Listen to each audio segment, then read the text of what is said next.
ရွေးကောက်ပွဲဘာဖြစ်လို့ဝင်ပြန်ရတယ်လို့မေးတာကိုကျွန်တော်ဖြေရမယ်ဆိုလို့ရှိရင်ကျွန်တော်အဖြေကရှင်းလင်းပါတယ်ကျွန်တော်တို့ဒီအချိန်မှာဝင်ပြန်တင်ပြီလို့ကျွန်တော်တို့ထင်တယ်ဘာကြောင့်ထင်တယ်လဲဆိုလို့ရှိရင်ကျွန်တော်တို့အသက်အရွယ်တွေရဆိုလို့ရှိရင်ကျွန်တော်တို့က88မျိုးဆက်ကျောင်းသားတွေပေါ့နော်အဲ့ဒီကနေပြီးတော့ကျွန်တော်မြန်မာနိုင်ငံကြီးလောကတွေကိုကျွန်တော်တို့စဝင်လာတယ်အဲ့ဒီကနေပြီးတော့မှတခါကျွန်တော်တို့သတင်းစာပညာကိုစီးမှုပြီးသတင်းတောက်ဘဝနဲ့ဖြတ်တန်းတယ်အဲ့ဒီကနေ editor ရုပ်ဘဝတွေကျွန်တော်တို့ရောက်လာတယ်ကျွန်တော်တို့ဖြတ်တန်းလာခဲ့ရတဲ့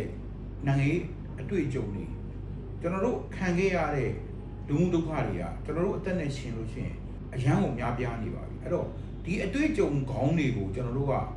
ဒီချိန်မှာလွှတ်တော်ကိုယ်စားလှယ်တဦးတယောက်အနေနဲ့လွှတ်တော်ထဲမှာပြည်သူတွေအတွက်နိုင်ငံအတွက်ကောင်းရာကောင်းကြောင်းကိုစားပြုပြီးတော့ကျွန်တော်ဝင်ရောက်တောင်းဆိုသင့်ပြီးအဲ့ဒီအတွက်ကြောင့်မလို့ကျွန်တော်တို့2025ရွေးကောက်ပွဲကြီးကိုကျွန်တော်တို့ဝင်ပြိုင်သင့်ပြီးလို့ထင်လို့ကျွန်တော်ဝင်ပြိုင်တာပါအဲ့ဒီမှာပဲတခါဝင်ပြိုင်သင့်ပြီးလို့နောက်တစ်ချက်ဘာလို့ထင်တယ်လဲဆိုတော့မြန်မာနိုင်ငံရေးလက်ရှိအခင်းချင်းအရာဒီလွှတ်တော်ပေါ်ရမယ်အရသာအစိုးရပေါ်ရမယ်အဲ့ဒါမှသာကျွန်တော်တို့လက်ရှိမြန်မာနိုင်ငံရေးအချက်တဲတွေကိုကြော်လွှားဖို့အတွက်အပြောင်းအလဲတစ်ခုဖြစ်နိုင်တယ်ပေါ့နော်အဲ့ဒီအတွက်ကြောင့်မလို့ရွေးကောက်ပွဲကိုယုံကြည်ပြီးကျွန်တော်ဝင်ရောက်ရှင်းပြနေတာဖြစ်ပါတယ်လက်ရှိမြန်မာနိုင်ငံမှာအရေးကြီးလိုအပ်နေတာဘာလဲဆိုလို့ရှိရင်ဒါလည်းသူတိကိုတိပါပဲသူတိကိုတိဆိုတာမျိုးကလက်ရှိမြန်မာနိုင်ငံမှာဘလို့အချက်တဲဖြစ်နေလဲဒါနိုင်ငံသူနိုင်ငံသားတိုင်းသိတယ်မြန်မာနိုင်ငံမှာစီးရေးပဋိပက္ခတွေဖြစ်နေတယ်နေရာဒေသအစုံမှာမငြိမ်းချမ်းဘူးအဲ့ဒီအပြင်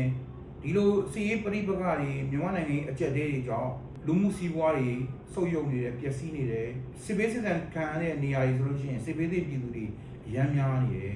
အဲ့တော့ဒါတွေအားလုံးကိုဖြည့်ရှင်းဖို့မြန်မာနိုင်ငံမှာအရေးကြီးလိုအပ်နေတာအရသာအစိုးရပေါ်ပေါက်ရေးဒါနံပါတ်1ချက်လို့ကျွန်တော်မြင်တယ်အရသာအစိုးရပေါ်ပေါက်ပြီးလွတ်တော်ပေါ်ပေါက်ပြီးအဲ့ကြလို့ပြောချင်းကျွန်တော်တို့လက်ရှိဖြစ်နေတဲ့ပဋိပက္ခတွေကိုတရားနည်းလမ်းကြဖြည့်ရှင်းမှုအတွက်အရသာအစိုးရဥဆောင်ပြီးတော့ငြိမ်းချမ်းရေးလုပ်ငန်းစဉ်တွေထဲထဲဝင်ဝင်လုပ်နိုင်မှာဖြစ်တယ်။အဲဒါကြောင့်လက်ရှိမြန်မာနိုင်ငံမှာဘာတွေအရေးကြီးလိုအပ်နေလဲဆိုလို့ရှိရင်ရွေးကောက်ပွဲကိုအောင်မြင်ဖြစ်မြောက်ရေးပြီးလို့ရှိရင်ရွေးကောက်ပွဲနေတက်လာတဲ့အရသာအစိုးရကတိုင်းပြည်တည်ငြိမ်အေးချမ်းအောင်လို့အမြန်ဆုံးလှုပ်ဆောင်တင်တယ်ငြိမ်းချမ်းရေးအမြန်ရအောင်လို့ဇဝဲဝိုင်းဆွေးနွေးရေးကျွေးတွေတွဲဆုံဆွေးနွေးရေးလုပ်ဖို့လိုအပ်နေတယ်လို့ကျွန်တော်ထင်ပါတယ်ခင်ဗျ။ဒီနံပါတ်3နေကုန်ပေါ့နော်ဒီဥစ္စာအရွေးချက်ခံရလို့ပြောချင်းဦးစားပေးလုပ်ရမယ့်3ခုလို့ကျွန်တော်မေးတယ်ပေါ့နော်အဲဒါဆိုလို့ရှိရင်ကျွန်တော်ပြောပြပါမယ်လွှတ်တော်ထဲရောက်သွားလို့ပြောချင်းကျွန်တော်ပထမအဆုံးလုပ်မယ့်အလုပ်ကကျွန်တော်ကိုဆန္ဒပြုပြီးတော့ပြည်သူ့လွှတ်တော်ကိုယ်စားလှယ်ဖြစ်အောင်တွန်းတင်ပေးလိုက်တဲ့ဇွန်တော်မျိုးနယ်သူမျိုးနယ်သားတွေရဲ့အကျိုးစီးပွားကိုကျွန်တော်အမှုတုံပလိတုံလေ့လာပြီးတော့လွှတ်တော်မှာအရေးဆိုရမယ်တောင်းဆိုရမယ်ဒါအဲ့ဒီအပြင်လွှတ်တော်အစည်းအဝေးတွေပြီးဆုံးသွားတဲ့အချိန်တွေမှာမြေပြင်ကွင်းဆင်းပြီးတော့လိုအပ်ချက်တွေကိုဌာနဆိုင်ရာတာဝန်ရှိသူတွေနဲ့ပေါင်းစပ်ပြီးတော့အမြန်ဆုံးဖြည့်ရှင်းဆောင်ရွက်ပေးပါမယ်ဒါပထမဆုံးတစ်ချက်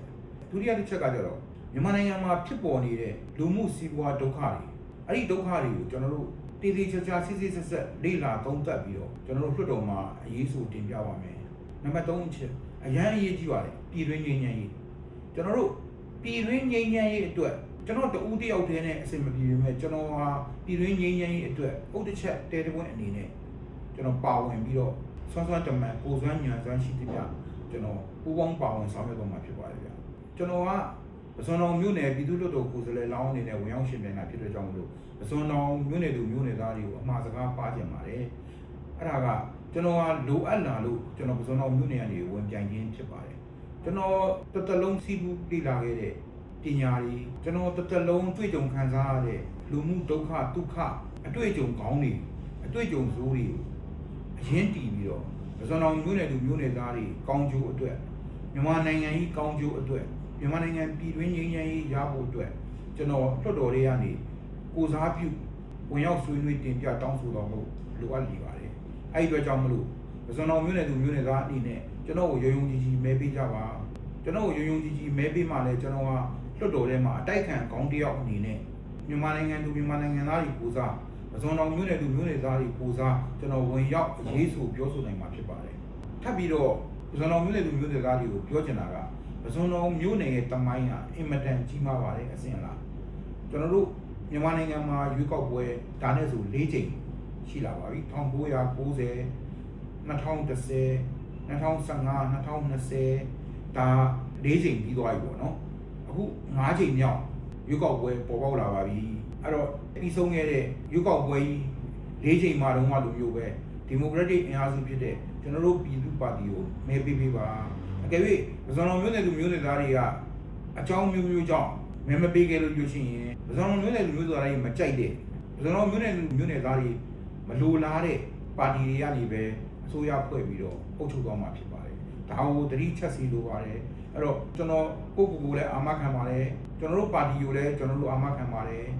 ကျွန်တော်တို့ပါတီဟာပြည်သူပေါ်တစ္ဆာပေါ်မဲ့ပါတီမဟုတ်ပါဘူးပြည်သူအကျိုးကိုရှေ့ရှုမဲ့ပါတီဖြစ်ပါတယ်ကျွန်တော်ကလည်းပြည်သူအပေါ်တစ္ဆာပေါ်မဲ့သူမဟုတ်ပါဘူးကျွန်တော်တမိုင်းကိုလည်းလမ်းကြည့်လို့ရပါတယ်ကျွန်တော်တစ်သက်လုံးမှာဒေသကောင်းကျိုးနိုင်ငံကောင်းကျိုးဒါကိုပဲကျွန်တော်စိုင်းမမတ်လုပ်လာခဲ့တာပါအဲ့အတွက်ကြောင့်မို့ကျွန်တော်ကိုယုံကြည်ပြီးမဲထည့်ပေးပါမဲပေးပေးပါပဇွန်တော်တမိုင်းမရိုင်းမှုတော့ကိုပြည်သူပါတီကိုမဲပေးပါပဇွန်တော်တမိုင်းမရိုင်းမှုအတွက်အဝိုင်းအောင်ပါတီကိုမဲပေးပေးပါပဇွန်တော်တမိုင်းမရိုင်းမှုအတွက်ကျွန်တော်ဦးလုံးဝင်းကိုမဲပေးပေးပါပဇွန်တော်မျိုးနယ်သူမျိုးနယ်သားတွေရဲ့အကျိုးစီးပွားမြန်မာနိုင်ငံရဲ့အကျိုးစီးပွားအတွက်လွှတ်တော်ထဲမှာရောလွှတ်တော်ပြင်ပမှာရောကျွန်တော်ရဲရဲဝံ့ဝံ့တင်ပြတောင်းဆိုပေးသွားမှာဖြစ်ပါတယ်ခင်ဗျာပဇွန်တော်မျိုးနယ်သူမျိုးနယ်သားတွေမြန်မာနိုင်ငံသူမြန်မာတိုင်းအားလုံးစိတ်ချမ်းသာကိုယ်ချမ်းသာရှိကြပါစေခင်ဗျာခုလာရောက်ပြီးတော့သတင်းမေးမြန်းတဲ့သတင်းတော်ကြီးကိုလည်းကျေးဇူးတင်ပါတယ်